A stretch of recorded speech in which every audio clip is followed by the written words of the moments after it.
बहुत स्वागत है जी सारे विद्यार्थियों का। एक बारी फिर हाज़र ने साडे नाल अनीता भंडराल जिहड़े कि स्टडीज़ केयर के चंडीगढ़ के विच ब्रांच हैड ने और मन्ने परमन्ने स्टूडेंट वीज़ा एडवाइज़र ने और बहुत वड्डी गिणती दे विच इन्हां ने आस्ट्रेलिया के स्टडी वीज़े हासिल किए हैं। अज टॉपिक बड़ा महत्वपूर्ण है, विद्यार्थी किवें फंड्स के हिसाब दे नाल आस्ट्रेलिया दे विच यूनीवर्सिटी दे विच दाखला लैण, मतलब कि तुसी अपने फंड के हिसाब दे नाल यूनीवर्सिटी की चोण किवें करो। फंड्स किन्ने चाहिए ने, इनकम कितनी चाहिए है, फादर मदर की इनकम की इकट्ठे मनी जाएगी या अलग अलग मनी जाएगी, इस तरह के सारे सवालों का जवाब इस वीडियो के विच A to Z इन्फॉर्मेशन साडे नाल अनीता जी साझी करनगे। सो बहुत बहुत स्वागत है अनीता जी। मैं चाहूँगा कि A to Z इन्फॉर्मेशन तुसी साडे नाल साझी करो। बहुत इंपॉर्टेंट टॉपिक है स्टूडेंट्स के लिए और स्टूडेंट को इस चीज़ के अवेयरनेस होना बहुत ज़्यादा ज़रूरी है। मेनली जब स्टूडेंट ऑफिस में आते हैं या फिर कभी भी किसी भी स्टूडेंट से बात होती है ऑस्ट्रेलिया के लिए, तो सबसे पहले उनका ये कि हमारी क्या प्रोफाइल ऑस्ट्रेलिया के लिए एलिजिबल है, इफ़ एलिजिबल है तो कौन सी यूनिवर्सिटी में एलिजिबल है। और वहीं पे ही बहुत सारे काउंसलर्स और मे भी बहुत सारे कंसल्टेंट ये गलती कर देते हैं कि वो सिर्फ एकेडमिक डॉक्यूमेंट देखते हैं कि okay student is meeting the academically requirement of this particular university. Let suppose for an example may be profile ऐसी हो कि student is scoring 90%, 7 band 12th pass out student, और अगर मैं इस प्रोफाइल की बात बता रही हूँ 90% 7.5 बैंड जो जिस स्टूडेंट के होंगे वो मेजरली हर एक यूनिवर्सिटी के लिए एलिजिबल होगा। सो उस टाइम पे स्टूडेंट से पूछा जाएगा कौन से कोर्स में जाना है, क्या आपका एरिया ऑफ इंटरेस्ट है। लेकिन मुझे लगता है कि उससे ज़्यादा इम्पॉर्टेंट क्वेश्चन ये है कि आपके पास, आपके पेरेंट्स के पास किस तरह की फंडिंग है, बिकॉज मेन जो चीज़ है फंडिंग ही है। अब होता यही है कि जब स्टूडेंट आता है एकेडमिकली मीट कर लेता है, एप्लीकेशन अप्लाई करी, ऑफर लेटर आई 24 आवर्स में, and university will issue the conditional offer letter, और वो उसके बाद आपको बोलते हैं आप जीएस के जो डॉक्यूमेंट है वो सबमिट कराओ। देन वो देखते हैं कि ओके इस यूनिवर्सिटी के पास ये डॉक्यूमेंट्स हैं, इनको ये इस तरह की फंडिंग लेंगे और ये वाली यूनिवर्सिटी इस तरह की फंडिंग नहीं लेंगे। अब वो इस तरह की फंडिंग क्या है इसको मैं ज़रूर एक्सप्लेन करना चाहूँगी। फंडिंग जो मेनली हमारे पंजाब एंड हरियाणा के पेरेंट्स के पास फंडिंग होती है वो होती है, सबसे पहले आती है आपकी सैलरीड इनकम, यानी कि आपके पेरेंट्स, आपके मम्मी पापा जॉब कर रहे हैं और उनको सैलरी आती है एंड वो ITR फिल करते हैं, तो this is the salaried income, और उनका जो है वो फॉर्म 16 भी आता है। Most of the universities will accept that kind of funding, that kind of income, there is no problem at all. उसके बाद आती है यहाँ पे कि कुछ पेरेंट्स का है कि जी हमारी तो जो इनकम है वो बिजनेस इनकम है, यानी कि हम एक बिजनेस रन कर रहे हैं और हमारी जो इनकम है वो बिजनेस के थ्रू आती है।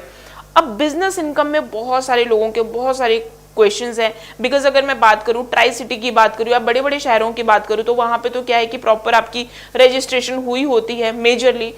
लेकिन प्रॉब्लम यहाँ पे आती है कि बिजनेस चला रहे हैं, लेट सपोज बिजनेस में आपकी शॉप है जो कि जहाँ पे किसी गाँव में है आपकी शॉप, और जहाँ पे अभी आपके पास रजिस्ट्रेशन के डॉक्यूमेंट नहीं है, आपने MSME भी नहीं लिया है, रिसेंट सारा सब कुछ चल रहा था, गूगल पे से ट्रांजैक्शन होती है एंड ऑल दैट्स इट, इसके अलावा आपके पास ऐसा कुछ नहीं है। सो ऐसे केसेस में भी क्या है, ऐसे केसेस कुछ यूनिवर्सिटीज एक्सेप्ट करते हैं। सबसे पहले तो बिजनेस इनकम है, फिर नेचर ऑफ बिजनेस की किस चीज़ का बिजनेस है। अब उन बिजनेस में भी मैंने आपको एक एग्जाम्पल बताया, मान लो पेरेंट्स की एक शॉप है, किसी की बुटीक है, किसी का टेलरिंग का काम है, किसी के पास कोई कंपनी को रन कर रहा है, कोई किसी की फैक्ट्री है, इस तरह के there are n number of the business. और ये सारे के सारे बिजनेस के हम फिर डॉक्यूमेंट्स देखते हैं कि आपके जो बिजनेस के जो आप बता रहे हो कि ये बिजनेस है, इनके क्या क्या डॉक्यूमेंट है। और इन डॉक्यूमेंट्स को देखने में कौन कौन से डॉक्यूमेंट्स हम और यूनिवर्सिटी देखती हैं। सबसे पहले है आपका बिजनेस का रजिस्ट्रेशन सर्टिफिकेट, कि क्या आपने अपने बिजनेस को रजिस्टर करवाया है। अगर तो करवाया है well and good to go, but अगर नहीं करवाया है तो क्या आपने MSME सर्टिफिकेट है आपके पास। तो अगर आपके पास MSME सर्टिफिकेट है, मोस्ट ऑफ द यूनिवर्सिटीज ये कहती है कि हमें MSME सर्टिफिकेट है वो हमें 6 महीने या 1 साल पुराना चाहिए। लेकिन कुछ केसेस में ऐसा होता है कि MSME सर्टिफिकेट भी बिल्कुल नया होता है, वो again we can discuss such cases, वो केस ऑन केस डिपेंड करता है, यूनिवर्सिटी टू यूनिवर्सिटी डिपेंड करता है। अब जो ये बिजनेस के सर्टिफिकेट है उसके बाद आता है इनके पीछे आपको डॉक्यूमेंट्स कौन कौन से दिखाने। इनके पीछे जो डॉक्यूमेंट होती है वो मेजरली ITR ही होती है। ITR कितने की ITR भरी है प्लस इसकी कंपटीशन, यानी कि उस ITR की कंपटीशन में क्या क्या लिखा है, कहाँ कहाँ से कितना कितना पैसा आ रहा है, ठीक है। मेजरली सारे के सारे जो बिजनेस है वो एक्सेप्टेबल होते हैं, कौन से नहीं होते हैं वो मैं आपको बताना चाहती हूँ। बुटीक इनकम बहुत सारी यूनिवर्सिटीज नहीं एक्सेप्ट करती है, तो अगर आप खाली बुटीक इनकम दिखा रहे हो उसका एक प्रॉब्लम हो सकता है।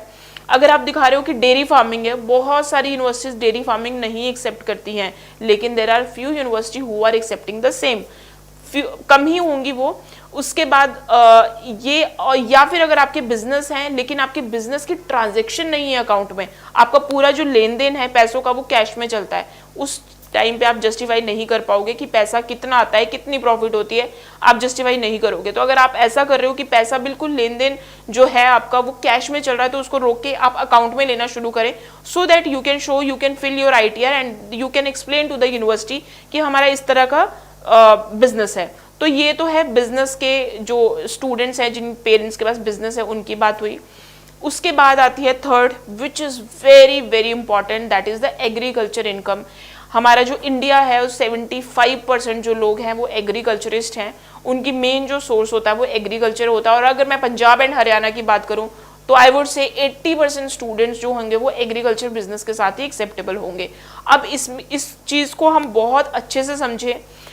एग्रीकल्चर में क्या है, 3 सिनेरियो हम लेके चलते हैं। नंबर 1, पेरेंट्स की सिर्फ और सिर्फ एग्रीकल्चर इनकम है, बाकी और कुछ भी नहीं है, तो आपको यूनिवर्सिटी ऐसी चूज करनी है जो कि 100% एग्रीकल्चर इनकम एक्सेप्ट करें। नो मैटर आपने जिस मर्जी यूनिवर्सिटी में अप्लाई किया हो, जितने मर्जी % आपके मार्क्स हो, लेकिन अगर आपने उस यूनिवर्सिटी से ऑफर लेटर ले लिया जो कि एग्रीकल्चर इनकम नहीं एक्सेप्ट करती, तो आपका वो ऑफर लेटर जो है वो वेस्ट है।